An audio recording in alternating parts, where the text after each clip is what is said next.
but there is something called as metabolites. So there is something called as primary metabolites. There is something called as secondary metabolites.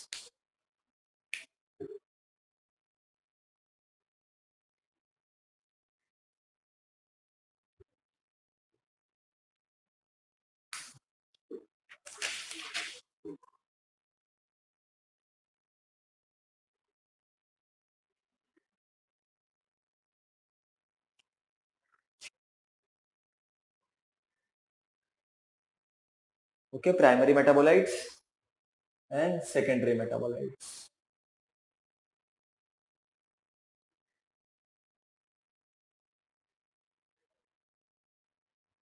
What does the primary metabolite do? और secondary में difference क्या है? तो बच्चों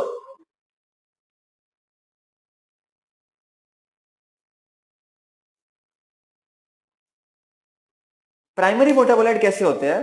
जिनका function clearly पता है, like for example proteins, amino acids, fats, carbohydrates, DNA, RNA, जिनका फंक्शन क्लियर पता है। सेकेंडरी मेटाबोलाइट्स क्या होते हैं? जिनका फंक्शन क्लियर नहीं है, जिनके बारे में क्लियरली हमको पता नहीं है। So this is something that we need to discuss in detail. And why are they present then? Okay, बच्चों. So let us discuss something about secondary metabolites.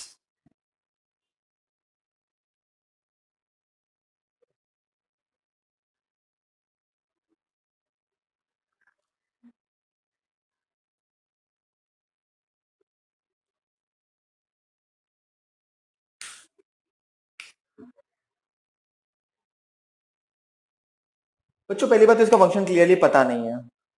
And ये होते क्या है? They are small organic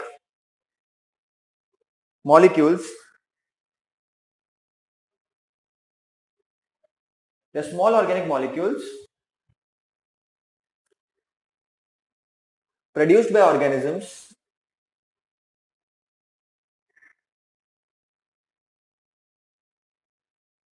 the small organic molecules produced by organisms that are not essential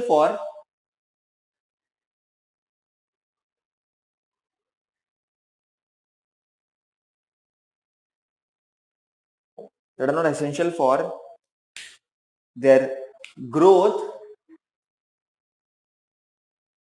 development,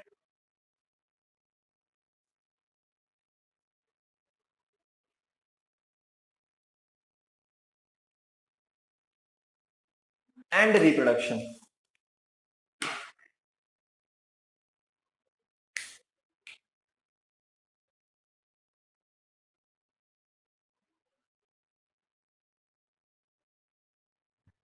okay, कहने का मतलब क्या है?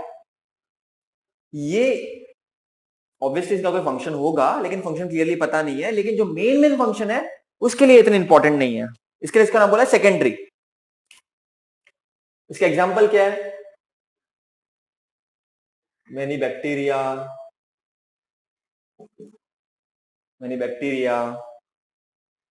fungi, and plants produce this particular secondary metabolite, secondary metabolites. देखो बच्चा, एक चीज समझना अच्छी तरह से, अपने कन्वीनियंस के लिए अपन ने इसको तीन तरीके से क्लासिफाई किया है।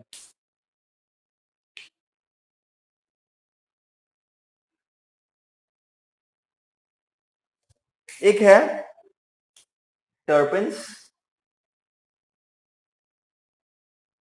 दूसरा है फिनोलिक्स, तीसरा है nitrogen containing compound.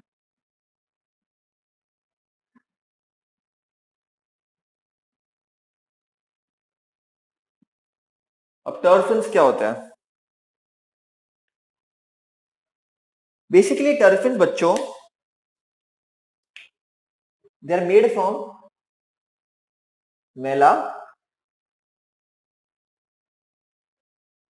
मेवालोनिक acid, that are made from mevalonic acid, जिनके पास मेनली कार्बन एंड हाइड्रोजन होता है। ओके बच्चों, जिनके पास मेनली कार्बन एंड हाइड्रोजन होता है। Phenolics, they are made from simple sugars,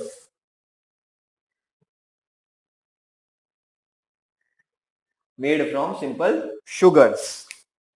इसके पास क्या होता है? Benzene ring. फिनॉल बोला ना, फिनॉल में बेंजीन आ जाता है, वो क्यों तुमको आगे भी मालूम पड़ेगा। Hydrogen and oxygen. Nitrogen containing compound में क्या होगा? नाइट्रोजन तो होगा ही, और एक और चीज क्या होगी? सल्फर। दे मे कंटेन सल्फर, मे, पर नाइट्रोजन तो होगा ही। ओके बेटा, अब तुम बोलोगे ठीक है, क्लासिफिकेशन भी आपने बोल दिया, बड़ी बात है, लेकिन हम करें क्या इसका, और इसका फायदा क्या है? सच क्यों पढ़ना है इसको? इसका इंपॉर्टेंस क्या है? Economic importance.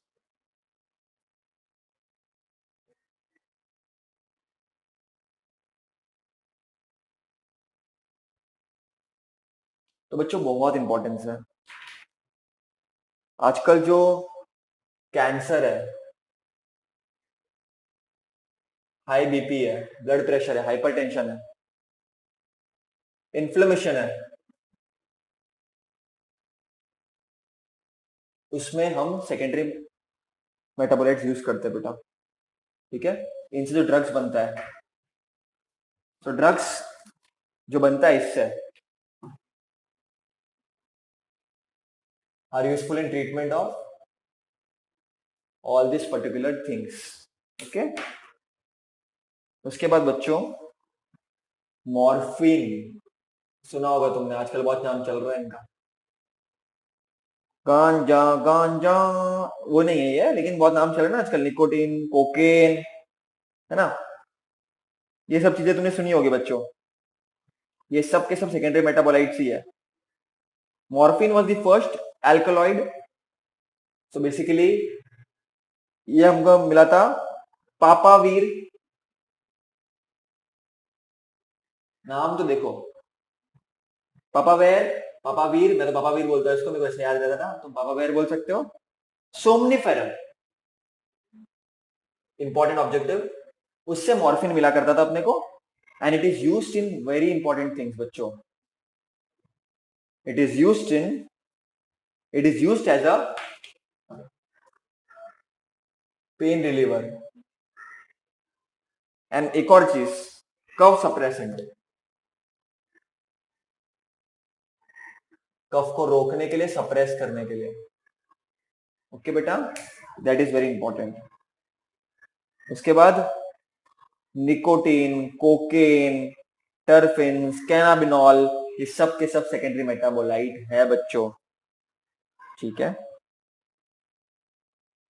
Now next is, so we have seen morphine, pain relief and cough suppression it is used as. Then nicotine, सुना होगा तुमने। कोकेन, नाम तो इतने भारी भारी ना, आदमी मर जाए सुनकर ही। कैनाबिनॉल, फाफड़ा, जलेबी, नाम कितने भारी भारी होते हैं। कैनाबिनॉल।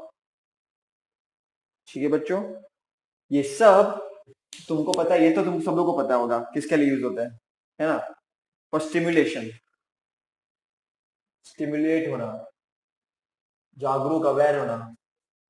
Stimulation, sometimes not good, and recreation, cool लगता है ना लोगों को, this is cool, nicotine cocaine लेना, हाँ ठीक है। अच्छा, इसके फ्लेवर अपने फूड प्रेफरेंस को भी चेंज करते हैं और बेनिफिट के लिए काम आता है ये। फिर तुम्हारा जो है कैफीन, ठीक है, तो एक्चुअली वो प्लांट्स के लिए ऐसा वेस्ट है, लेकिन अपने लिए काम का, ऐसा कोई साइंटिस्ट मानते हैं, लेकिन अब तक उसका फंक्शन बड़ा क्लियर नहीं है एकदम। ओके, कुछ कुछ एंटीबायोटिक प्रॉपर्टी भी होती है किसी किसी की, सम has antibiotic property,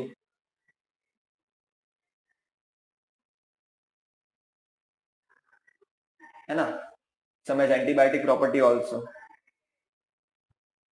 so all these things are there।